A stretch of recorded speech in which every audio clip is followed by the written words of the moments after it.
NASA spacecraft flying record-setting formation, presented by Science at NASA.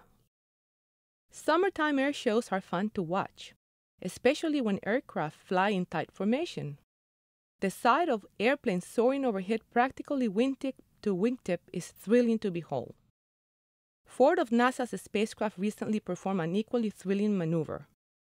In October 2015, the satellites of NASA's Magnetospheric Multiscale or MMS mission gathered into a tetrahedral formation with each spacecraft at the tip of a 4-sided pyramid only 6 miles across.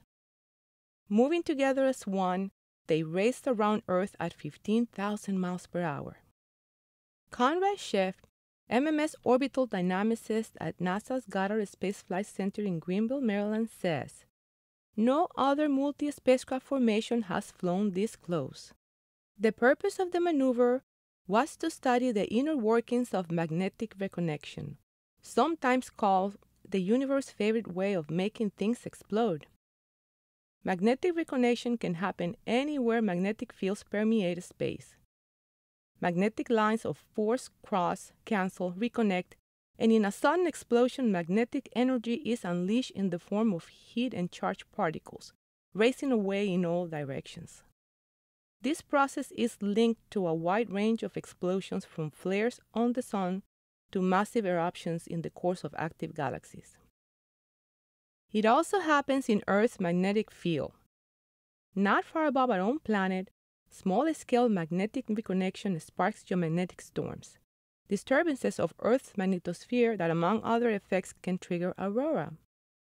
MMS was launched in March 2015 to study the process at close range. By studying it close to home, we can better understand it throughout the universe. John Dorelli, a member of the MMS science team at the Goddard Space Flight Center, explains, "To understand magnetic reconnection, we have to measure thin layers of fast-moving electrically charged material called current sheets that are typically 6 miles or less in thickness. That is why the spacecraft had to fly in such tight formation. Down on Earth, airplanes can fly much closer together than that, but they have a big advantage over MMS."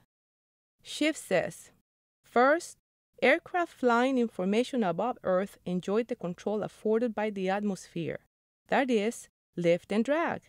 These forces are akin to the friction that allows your car's tires to grip the road. Spacecraft do not ever feel these forces.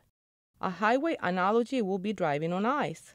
Under these frictionless conditions, you always allow far more space between yourself and other drivers.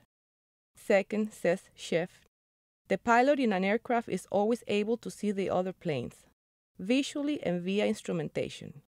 In space, the spacecraft can see each other. They require much more sophisticated instrumentation to know where the others are." MMS solves the formation problem in part using its navigator system. Schiff says the navigator uses GPS signals and a model of the orbital dynamics so that each spacecraft knows where it is at all times. Each spacecraft also has an acceleration measurement and control system. Schiff explains that this system carefully measures the output of the onboard thrusters and either steps on the pedal or steps on the brake to ensure that control is maintained. Cutting-edge computer software called the Formation Design and Control Algorithm helps too. Schiff says it analyzes the dynamics of MMS and finds orbits where the spacecraft can safely gather in pyramid form. 6 miles set a record, but it was only the beginning. Tom Moore, the MMS project scientist at the Goddard Space Flight Center, says, "As of September 2016, we have gotten the formation down to 4.5 miles.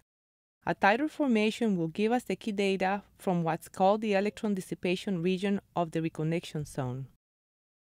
Rarely has space physics been so thrilling. For more about MMS, visit www.nasa.gov/MMS. For updates from the reconnection zone, stay tuned to science.nasa.gov.